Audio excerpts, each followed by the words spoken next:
안녕하십니까. 신인균의 군사TV 디펜스 브리핑입니다. 오늘도 역시 아주 중요한 군사안보 무기 관련 소식 간추려서 브리핑 해드리겠는데요. 우려스러운 소식 그리고 미국 관련한 화끈한 소식이 있습니다. 중국이 우리나라 서해의 가장 먼 섬인 경렬비열도 매입을 추진해 왔었다는 충격적인 소식입니다. 박근혜 정부가 외국인 구입 금지 조치를 취했는데 어떻게 될지 미래가 걱정스럽습니다. 중국이 조선족 2명을 앞세워 지난 2010년대 초반부터 서해의 경렬비열도를 매입하려 시도해왔으며 실제로 이 섬이 팔릴 뻔했었다는 충격적인 소식이 YTN 보도를 통해 전해졌습니다. YTN은 11월 16일 보도에서 최근 경렬비열도라는 책을 쓴 성신여대 김정섭 교수를 인터뷰하면서 중국이 지난 2012년 조선족들을 내세워 경렬비열도를 사려고 했었다는 증언을 내놓았습니다. 중국은 조선족 2명을 내세워 경렬비열도 섬 전체는 물론 인근 양식장 허가와 어장에 대한 권리까지 요구하는 계약서를 들고 와 이를 16억 원에 팔라는 제안을 했는데요.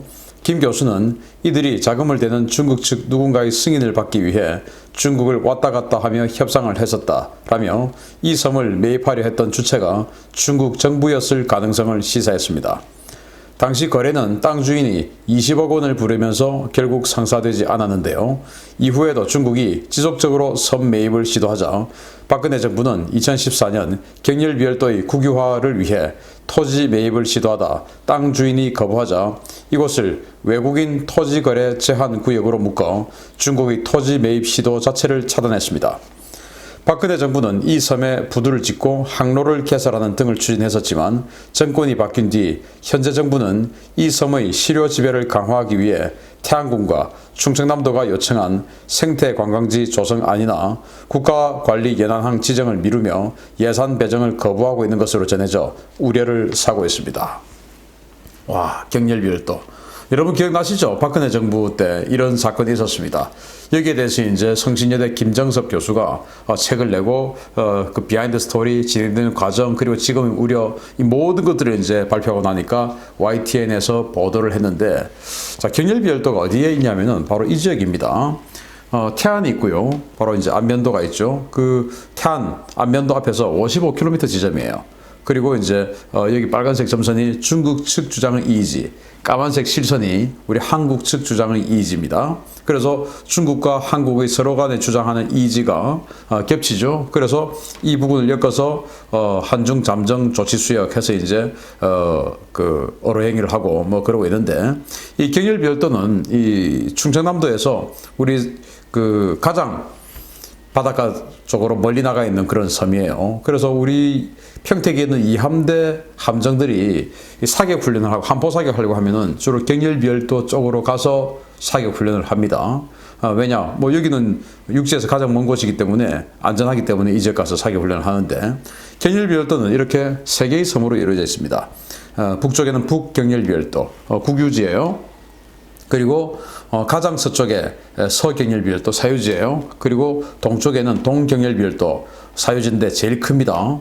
지금 문제가 되고 있는 것이 바로 동경렬비열도예요. 중국 정부가 조선족 2명을 시켜가지고 이 중국 측에서 가장 멀리 떨어져 있는 이 섬 동경렬비열도 그리고 한국에서 가장 멀리 떨어져 있는 것 중에서 큰 섬 중국이 파고 들어와 버리는 이런 상황. 여기에 대해서 이제 16억 원에 살려고 했는데 20억 원을 이 땅 주인이 불렀고 그렇게 해서 결렬이 됐는데 이때 이제 이것이 보도가 돼서 알려지고 하면서 박근혜 정부가 신속하게 차단했고 외국인 토지거래 장구역으로 묶어버렸죠.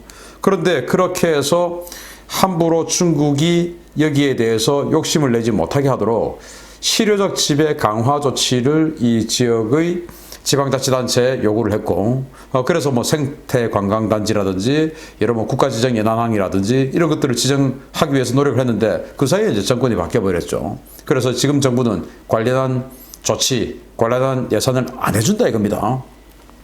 문제는 이 정부가 굉장히 친중 정부고 또 어떤 면에서는 중국에게 사대를 한다라는 의심까지 받고 있는 그런 정부 아니겠습니까? 그러다 보니까 정말로 이 경렬비열도를 모르는 상황에서 나 몰랐는데 하는 그런 상황에서 넘겨주려고 지금 이렇게 예산 배정을 하지 않고 제도 뒷받침을 하지 않고 하고 있는 것은 아닌가라는 의혹을 안 가질 수가 없습니다. 왜? 이 정부의 성향 때문에. 그래서 지금 YTN을 통해서 보도가 되었고 또 제가 또 이렇게 보도를 했고 하기 때문에 이제 국민 여러분들 많이 알고 계시죠. 정부가 지금 신경 안 쓰고 있다라는 이 문제. 그래서 우리 국민들이 정부에게 촉구해서 우리가 알고 있다라는 것을 보여주어서 이 경렬비열도 중국에게 뺏기지 않는 그런 여론 형성 우리가 노력해야 하겠다라는 생각이 듭니다. 절대 뺏기지 말아야 되겠습니다. 두 번째 소식입니다. 지난 8월 시리아 북부 지역에서 미군과 러시아군이 충돌해 차량 안에 타고 있었던 미군 그린벨 대원이 중상을 입고 후송되는 사건이 있었는데요. 미국이 러시아의 도발을 막기 위해 중무장 보병 전투 장갑차를 시리아에 투입해 작전을 시작했다는 소식입니다. 미군이 시리아 북부에서 주요 유전지대를 방어하기 위해 M2A3 브래들리 보병 전투 장갑차를 작전에 투입하기 시작했다고 디펜스 블로그가 현지 시각 11월 16일 보도했습니다. 미군은 시리아 지역에 편성된 연합합동 태스크포스 CJTF를 위해 M2 장갑차가 현장에 파견되었으며 현지 파트너와 협력해 지속적인 안전 보장을 제공하게 될 것이라고 밝혔습니다. 미군이 이 지역에 전투장갑차를 보낸 것은 미국의 주요 동맹인 시리아 민주군, 즉 SDF가 소유한 유전을 러시아와 시리아 정부군, 극단주의 이슬람 세력으로부터 지키기 위해서인데요. 이 지역 배치 미군은 M랩 등 경장갑 차량밖에 보유하지 못해서 적의 공격에 취약했었다는 지적을 받아왔습니다. 이번에 배치된 M2A3 전투장갑차는 기존 브래들리 장갑차를 대대적으로 개량한 것으로 전면과 측면에 신형 폭발 반응 장갑을 대거 장착했고 이스라엘제 트로피 APS 능동 방어 장치를 장착해서 적의 대전차 미사일이나 RPG 등을 효과적으로 요격할 수 있습니다. 미군이 시리아에 이러한 궤도식 중장갑차를 배치한 것은 이번이 처음인데요. 그동안 미군 차륜형 장갑차 주변을 어슬렁거리며 여러 차례 도발해왔던 러시아군, 이제 덤비면 가루가 될 각오를 하고 덤벼야 되겠습니다. 지난 8월이었습니다. 제가 디펜스 브리핑을 통해서 보여드렸었는데 이 러시아군 BTR-90이었죠. 8륜형 차륜형 장갑차 확 달려와가지고 미국의 M랩이 딱 막고 있는 도로를 그냥 쳐버렸죠. 그래서 이 M랩 경 장갑차에 타고 있었던 미군 그린벨의 대원이 중상을 입었었죠. 그래서 아마 이것 봐라 라는 생각에 미국이 여기다가 M2A3 이 브래들리 중보병 전투 장갑차를 배치했다라고 생각을 합니다. 보시다시피 이 M2A3 브래들리는 여기 폭발 반응 장갑이 덕지덕지 붙어 있고 여기에 RPG-7 같은 거 맞아도 여기 폭발 반응 장갑으로 이제 먼저 충격을 흡수해 버리니까 괜찮죠. 그리고 여기 이스라엘제 트로피 APS 능동 방어 장치, 대전차 미사일이나 RPG-7 같은 이런 미사일이나 로켓이 날아오면 그것을 탐지하고 이게 레이더가 있어요. 탐지하고 그렇게 해서 격추시켜 버립니다. 그런 능동 방어 장치. 그런데 원래 이 브래들리 장갑차의 이런 능동 방어 장치는 M2A4 버전에서 나오는데 여기 지금 이제 보시다시피 여러 대의 브래들리를 좀 갖다 놨어요. 그래서 긴급하게 A4 버전 아직 실전 배치가 이제까지는 안 됐고 하니까 지금 이 배치할 수 있는 여유분 있는 M2A3 버전에다가 이 능동 방어 장치 이것만 갖다 붙여서 안정성을 더 확보한 것이 아니냐라고 생각이 되고, 그래서 이제 이 이후로 지금 보여지고 있는 공개되고 있는 사진들 보면 M랩들만 이렇게 순찰하고 있는 그런 상황에서도 반드시 뒤에 이 브래들리가 따라다닙니다.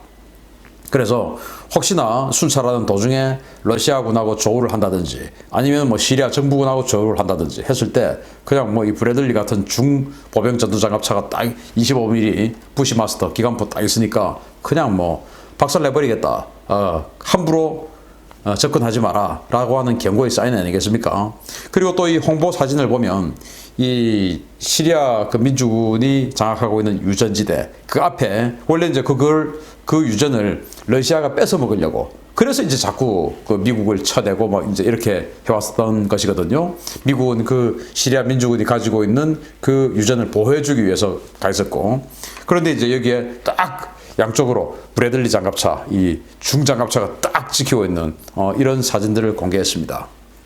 이제 시리아 정부군이나 러시아군이 함부로 시리아 민주군의 소유의 유전에다가 함부로 욕심을 내기 어렵게 되지 않았나라고 생각이 돼요. 뭐 힘없는 나라가 전투장갑차 한 10대 아니라 100대를 갖다 놔도 겁이 나겠습니까만은 미국 같은 나라의 이런 전투장갑차가 몇 대가 딱 있으면 이거 어떻게 건드리겠습니까? 건드리면 그때부터는 헬게이트, 지옥문이 열리는데요. 그래서 이제는 러시아군이 미군 장갑차를 들이받는 이제 이런 상황은 없어지겠다라는 생각이 듭니다.